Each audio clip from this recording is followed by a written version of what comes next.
Hey everybody, it's Geoff. Thanks for joining me for this week's Wednesday Word. We are in week 3 of our Check Your Beatitudes series on the Beatitudes. Now today, I'm going to talk about Matthew 5:6, which says, "Blessed are those who hunger and thirst for righteousness, for they will be filled." Now righteousness is this big word that's used kind of throughout the Bible in a few different ways. Sometimes it's used as the righteousness of God. So God's setting right a wrong, maybe in a social justice sense. It can also be used as our righteousness ourselves, our righteousness to God, basically right standing before God. That's how Paul talks about it when he talks about justification.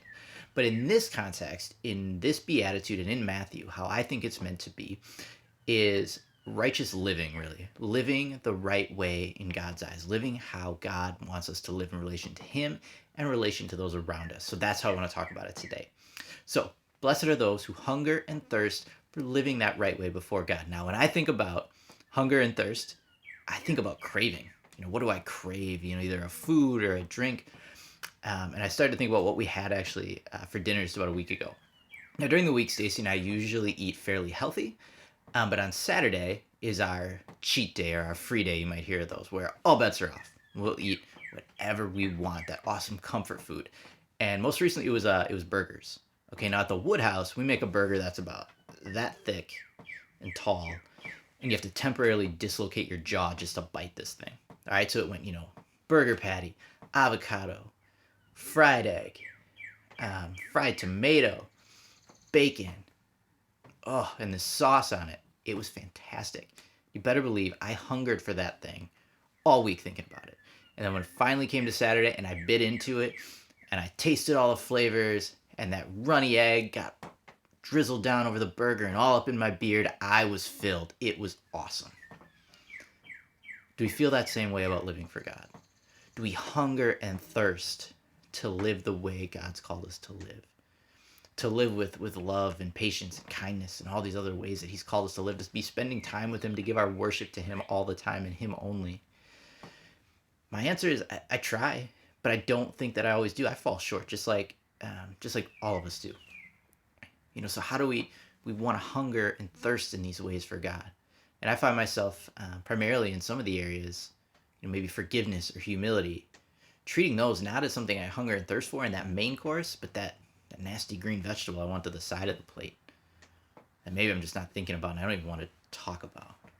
But God's like, no, this is the way to live. Hunger and thirst for those things because that's what's going to fill you. I'm what's going to fill you when you obey and live the way I'm calling you to live.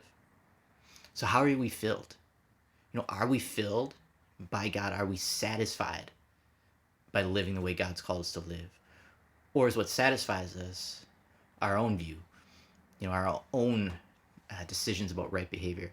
Or are we looking at what our families think, our friends think, our coworkers, our social media followers? Is that where we find that satisfaction? And if they approve of how we live, is that filling us up?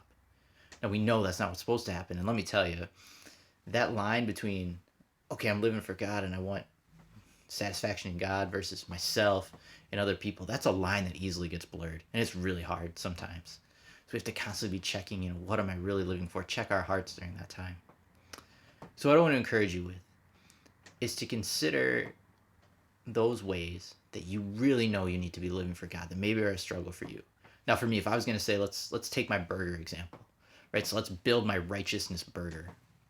It's going to be love and forgiveness and humility and patience and kindness, just to name a few. But then to really crave after that, to hunger and thirst for that burger and to be satisfied, to be filled by living for God. So I would encourage you guys to take some time and think about that this week.